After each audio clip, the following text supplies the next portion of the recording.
This plain behind me is where the legendary leader Hannibal hurled the army of Carthage against the might of Rome in 216 BC. I'm Matthew Settle. Over 100,000 men fought in a battle to the death. Over half of them died here in Cannae. Hoje esta terra faz parte da Puglia, no sul da Itália.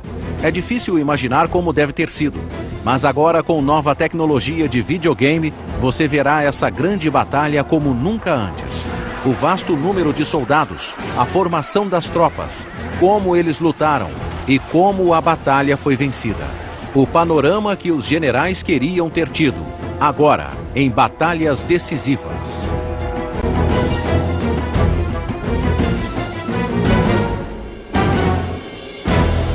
Batalhas decisivas. This is all that remains of the Roman town of Cannae. But 2,000 years ago, these fields saw Rome's mighty legions battle against one of the greatest military minds in history, Hannibal, commander of the armies of the great trading city of Carthage. Em 250 a.C., Roma dominava toda a Itália. Agora desejava o controle do mar Mediterrâneo. Mas a rica cidade de Cartago, no norte da África, era obstáculo à sua ambição. The problem wasn't that the Mediterranean was too small for two rival powers, but the problem was that Carthage had designs on Sicily and Spain, and Rome had designs on North Africa. Por 24 anos, as duas potências batalharam pelo controle da Sicília. Cartago foi derrotada e Roma impôs termos abusivos para a paz. Hamilcar, the Carthaginian general in Sicily, was furious. As sacrifices were being made to the gods, he brought his 9-year-old son to the altar and made him swear an oath, never to be a friend to the Romans. That young boy was Hannibal, and he never forgot his promise. When Hamilcar died, power passed first of all to his son-in-law, Hasdrubal, and then when Hasdrubal himself was assassinated, it passed to his son, Hannibal. Carthage is now in debt. It's got to pay the Romans off money every year. It's lost a lot of its territory, so they decide to create a very solid, very wealthy province in Spain, and also a very strong army. Rome was worried by the recovery of Carthage and was just waiting for an excuse to strike again at its old enemy. When Hannibal attacked a Spanish city loyal to Rome, they saw the perfect excuse to go to war. But Hannibal decided to attack first. Hannibal works out that the only way to defeat Rome is to go right to the center, to go to Rome itself, go to Italy, and beat the Romans there. Hannibal's strategy is one of the clearest cases in history of attack being the best form of defense. Em 218 a.C., Aníbal iniciou sua marcha através da Espanha com um exército de 100.000 homens e 37 elefantes. Ele fez então o impensável. Cruzou os Alpes rumo à Itália em pleno inverno. Hannibal is an immensely charismatic leader. Hannibal could get armies to do things that most men simply couldn't have dreamed of. Somehow an army with Hannibal in command could go that little bit further. He was still a young man, only in his 20s, but his hatred of Rome drove him and his army onwards. Os romanos tiveram uma amostra da força de Aníbal na Batalha de Trébia. Agora, graças à nova tecnologia de videogame, veremos Aníbal em ação como nunca antes. The importance of elephants shouldn't be underestimated. They were never used as pack animals, they were only used as weapons. And they were very important for his image. We know of coins that we still have, in fact, coins with the image of Hannibal on the one side and an elephant on the other. As legiões romanas foram esmagadas por Aníbal e seus elefantes de guerra. No ano seguinte foi a mesma história. Roma enviou outro exército e sofreu outra derrota no lago Trasímeno. Parecia que nada podia deter Aníbal.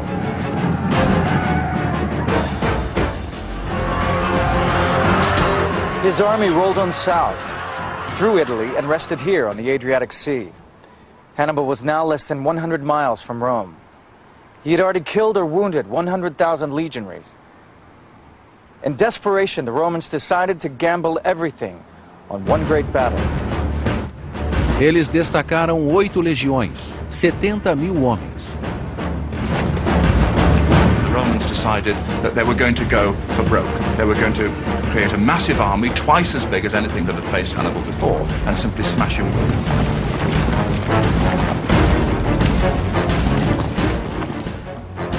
Em 2 de agosto de 216 a.C., o colossal exército romano enfrentou Aníbal aqui, perto da cidade de Canas. Seria o gênio de Aníbal contra todas as desvantagens. Seria a batalha mais sangrenta que o mundo antigo já vira. But then the fields were uncultivated and home to the 2 most powerful and different armies of the ancient world. O que estava em jogo era o controle do Mediterrâneo e o futuro de Roma. Vamos dar uma olhada no imenso exército romano que enfrentou Aníbal. Ele continha 8 legiões. Cada uma possuía 5.000 homens, dispostos em 3 linhas, por sua vez divididas em quadrados de infantaria.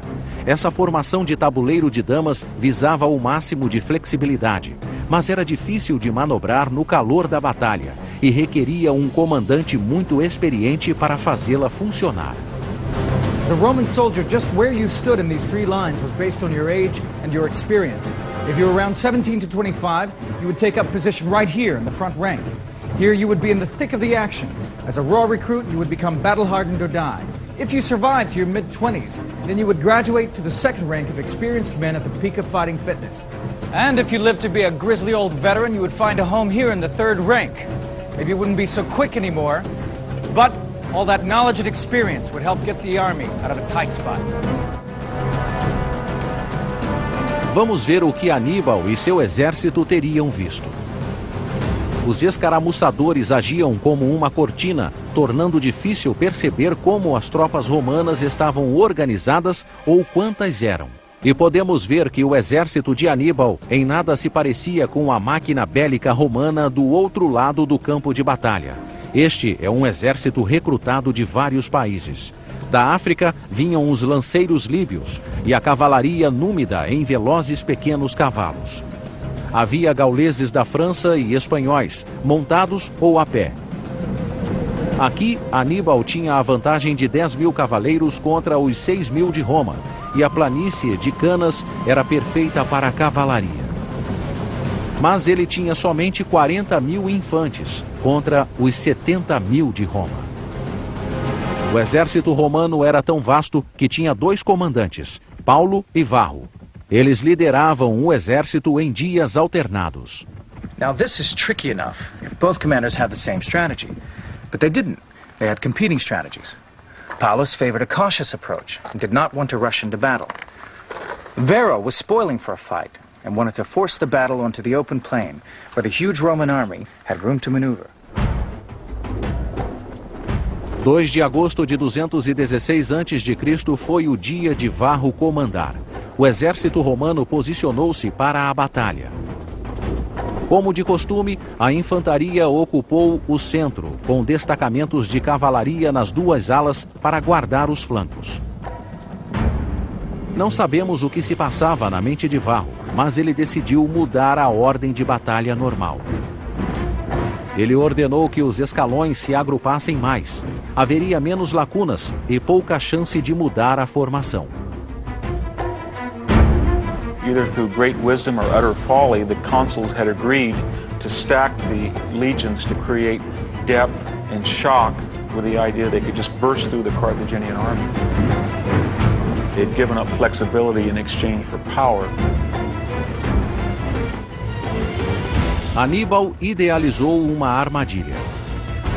Ele dispôs suas tropas gaulesas e espanholas em uma formação decrescente, curvada para fora, na direção das linhas romanas. Parecia convidar a um ataque contra suas forças em menor número. Even his own soldiers must have wondered what he was up to.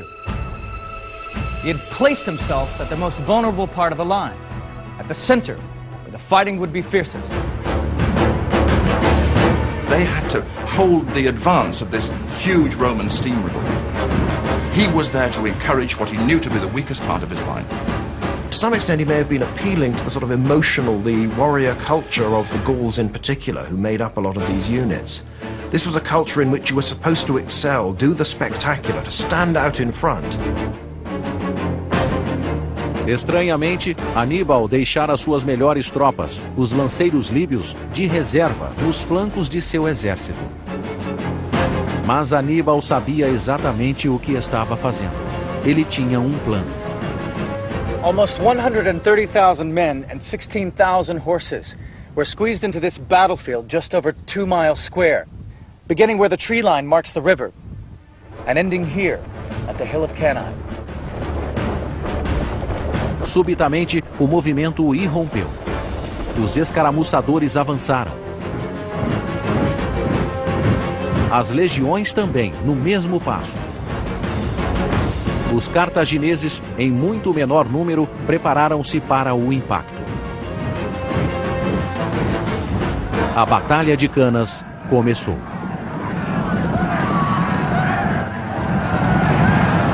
Hannibal sent his heavy cavalry straight for the Roman horsemen under Paulus.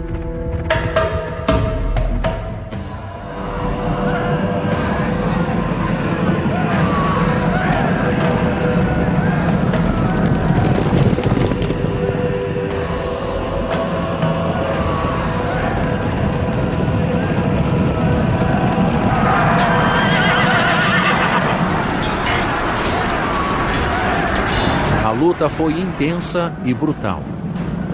Enquanto isso, a cavalaria númida de Aníbal atacou a ala esquerda romana de Varro. Com a cavalaria em combate, as 8 legiões de infantaria romana seguiram rumo à posição de Aníbal.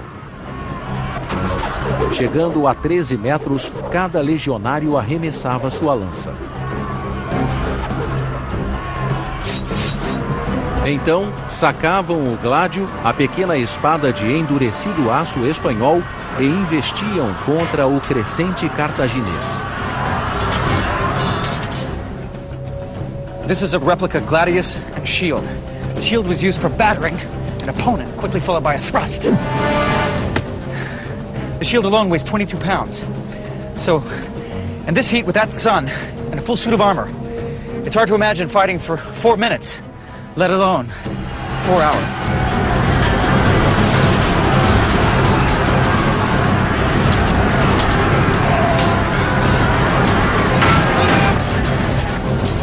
Modern reconstruction of weapon efficacy tell us that a muscular man with a gladius can wield more thrusting power, more killing potential than a spear or an arrow or any other ancient handheld weapon or missile.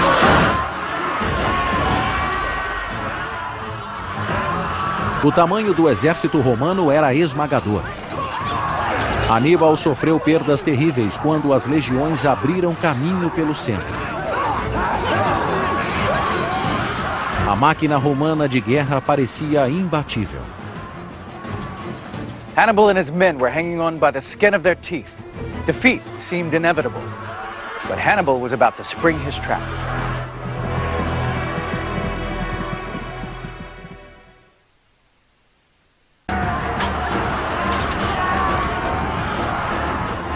Things were looking desperate for Hannibal as his men were hacked down all around him, and the legions were pounding into his army like a battering ram.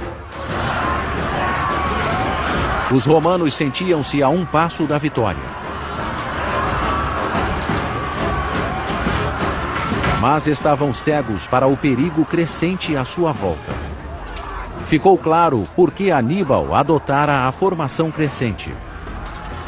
À medida que o avanço romano era sugado para dentro do crescente, os lanceiros líbios nos flancos voltavam-se de ambos os lados para apanhar os romanos em um torno.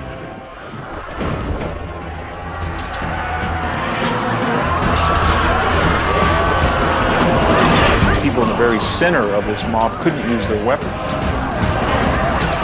They were pelted by spears, javelins, stones, but they could not reply backwards. It was too compact, it was too tight.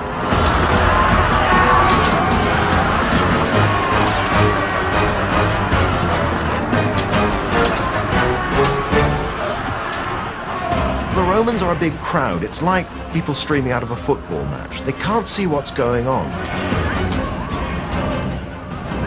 Naquele momento, a cavalaria de Aníbal dispersou os cavaleiros romanos em ambos os flancos e movimentou-se atrás das legiões.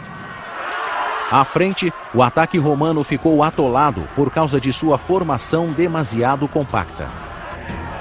Na retaguarda, a cavalaria cartaginesa os bloqueava. A armadilha fechou-se. O vasto exército de Varro e Paulo estava completamente cercado.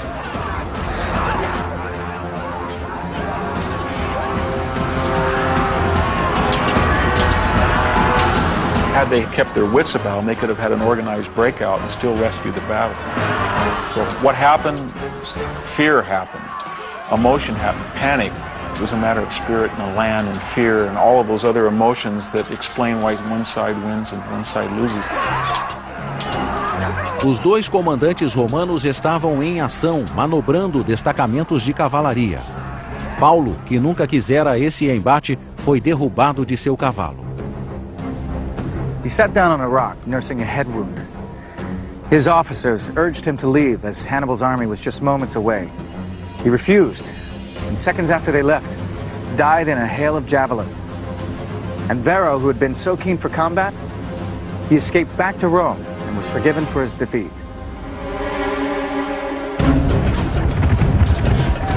No matter how unwise Varro's decisions might seem in retrospect, to the Romans at least, they're not going to criticize him because the great trait of all Roman commanders is aggression.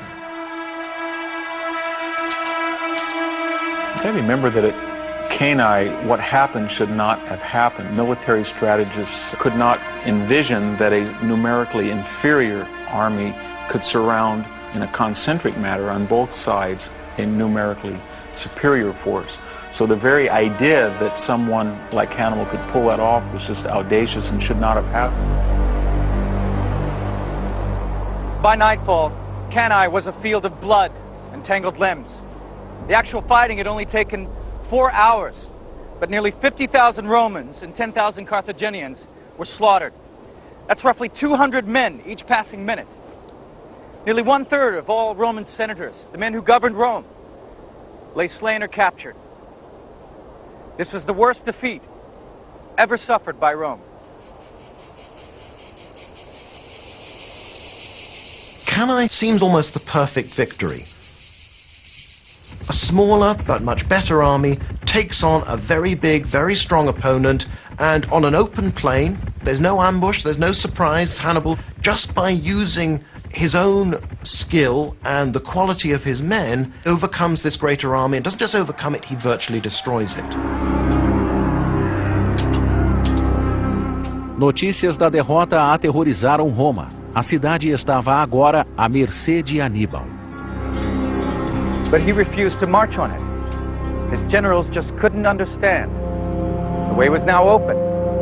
Why not finish off the Romans once and for all? The answer may simply be, in part, exhaustion. Hannibal's fought the hardest battle of his life. He's lost a lot of his friends. He's lost a big chunk of his army. But even more importantly than that, marching straight on Rome would have been a big gamble. He didn't have the sort of army that could have coped with besieging Rome, starving it into submission, or directly assaulting it. He didn't have the force to do that.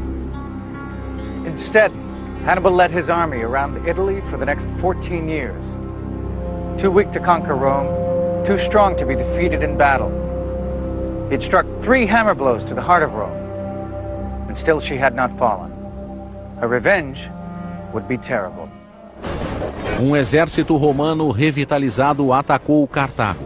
Aníbal foi chamado para organizar a defesa, mas foi derrotado em Zama, no norte da África. Ele foi forçado a exilar-se. But still Rome pursued him.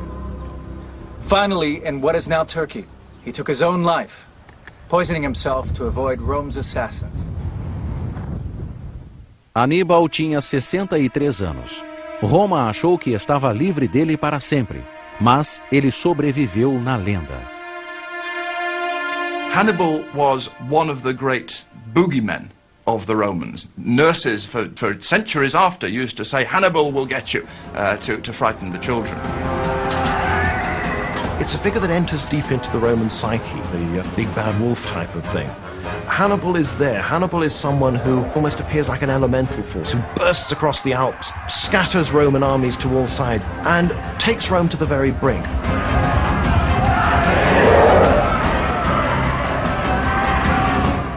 Hannibal had kept his oath to his father and his gods, but in failing to destroy Rome, he succeeded in making it stronger. The Romans learned a bitter lesson and reorganized their armies. Within 50 years of Hannibal's death, they would wipe Carthage from the map, plow up the ground on which it stood, and sow the earth with salt. But they could not wipe out the memory of Cannae. Hannibal had written that in Roman blood.